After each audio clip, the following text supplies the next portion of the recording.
Hey guys, it's Taku. Welcome back to my channel. I hope you're all doing well. Today's video is going to be a bit of a different one. I normally don't post these types of videos, these types of recap videos. Normally I reserve them for like my blog, which I probably need to get back to writing. But this is kind of, I just turned on the camera and I have a few thoughts that I want to say about the end of The Promised Neverland. I finished reading the manga digitally yesterday, and I wanted to film something then, but I was a bit busy, and so here I am just the next day, and wow, what a great story that is. Now, of course, I want to talk about some things that are a bit spoilery, just very briefly hitting on some things, but it'll still be enough to ruin the experience for you. So if you have not finished The Promised Neverland, if you have not read it, if you haven't seen past the anime, then definitely stop here. It gets my full recommendation. It probably gets everyone's recommendation. Go read it, go enjoy it, and then come back here and definitely we can talk. All right, everyone who hasn't read it is gone. Yes? Okay. I don't even have a list formed for this. I really just turned on the camera and just kind of wanted the thoughts to spill over. I guess let's start with the things that caught me off guard. So, at the very end of the story, again, assuming you've read this, Mom is on the good side. I knew it, but I had my hesitation. I had my doubts reserved for it. I did think she would live, and that is probably my biggest, not problem, but kind of disappointment. And really, it's just a personal disappointment because on a narrative level, it totally makes sense. I can see why Isabella maybe not be a character who fits sort of in the new world, especially after reading some of the backstory chapters that come after that just kind of fill in what she had done. But man, she's one of my favorite characters. I absolutely love her. In fact, when I was watching the series so long ago, I remember that Mom, Isabella, was one of the big things like drawn to it. So like I would watch that series not for the kids,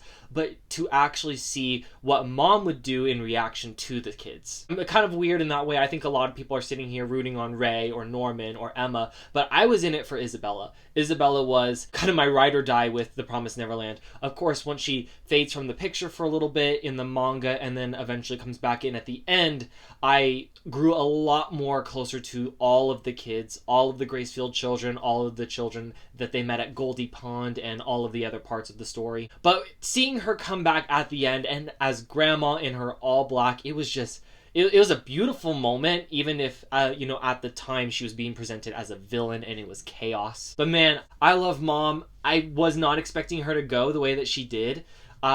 Figured it would be some sort of sacrifice. I actually thought she would have bit the dust when she was fighting Peter, but that's okay. She died to a demon, and the demon who, of course, runs the Gracefield kind of operations. So in that narrative sense, again, narratively, it works out really well. But I was rooting for her to the very end. I wanted her to live. I wanted her to see her children and just like live on. That was actually my thought. My thought at the end of this story was that Emma eventually makes a new promise. Isabella betrays Peter. And then Isabella eventually takes and lives with all the kids in the new world. Of course, I also forgot about Emma's promise. And let's talk about that now. Because I miss Mom. I think a lot of people will miss Mom. Again, she was like one of my favorite characters, but putting that respectfully to rest. Now let's talk about the promise. I also kind of saw this part coming. I'm not going to lie with you guys. I figured it'd be one of those things. I was like, it's gotta be memory loss, or either she like doesn't exist, but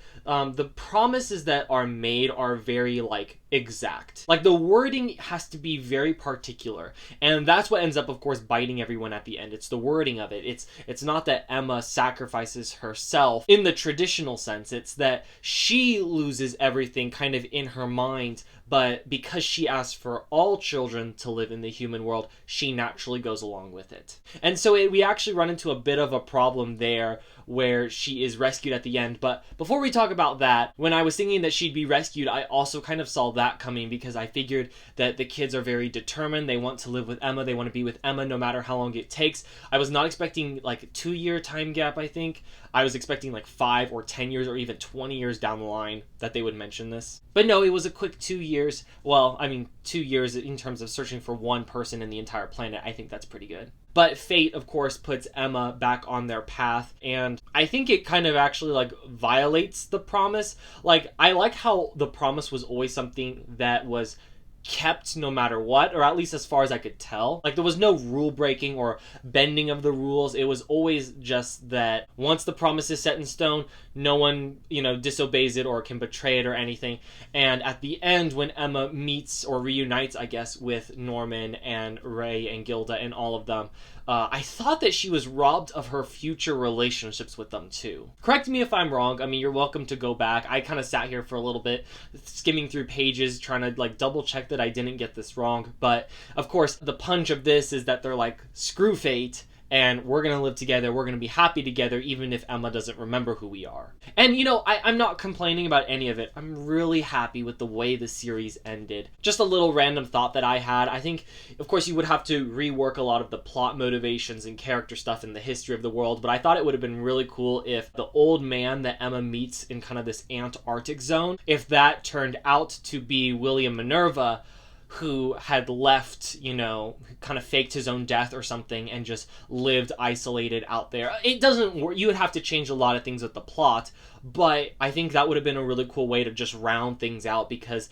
he would have seen Emma, but Emma doesn't know him and he doesn't know her, and so it just would have been a cool little, kind of the cherry on top, but that didn't happen. Just kind of a random guy from the human war that had taken place. But yeah, it's really good. I want to sit here and talk a lot more about the series. And I really could. There's nothing stopping me from filming more videos about it.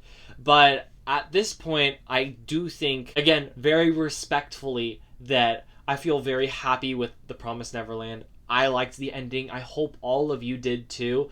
I read this one all digitally, as I said earlier, so although I don't own any of the physical volumes, if Viz announced like a box set, which I wouldn't be surprised since that's kind of their thing, but if they did announce a box set, I would probably jump on that in a heartbeat, just to have the series somewhere on my shelf, just to keep it somewhere as a part of, my reading history. I haven't read a lot of long-running manga series like The Promised Neverland. Even though The Promised Neverland is only 20 volumes, that's still 20 volumes. It takes a lot of work to read, 180 plus chapters. I feel really happy with the ending. I really enjoyed it. Thank you so much to Caillou Shirai and Poshuka Demizu for the story and the art respectively. It was so brilliant, captivating to the very end. I absolutely loved it. And I'm not even talking about all of the Queen Lagravalima stuff here.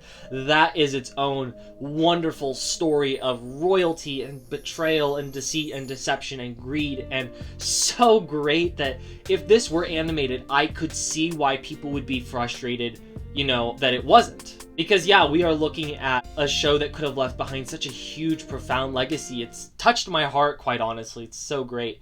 And yeah, it's a shame what happened with the sequel. I do think I'll revisit the anime, like the second season. I said I dropped it, but I might revisit it just to kind of see what they did. I wouldn't be like reviewing it like critically or anything, even watching it critically. I would just watch it just to see what they did, just so I can at least earn the right to say or to speak criticism against it, because yeah, at this point, I don't even know how the second season ends. But guys, I don't want to keep you any longer than I have already. Go.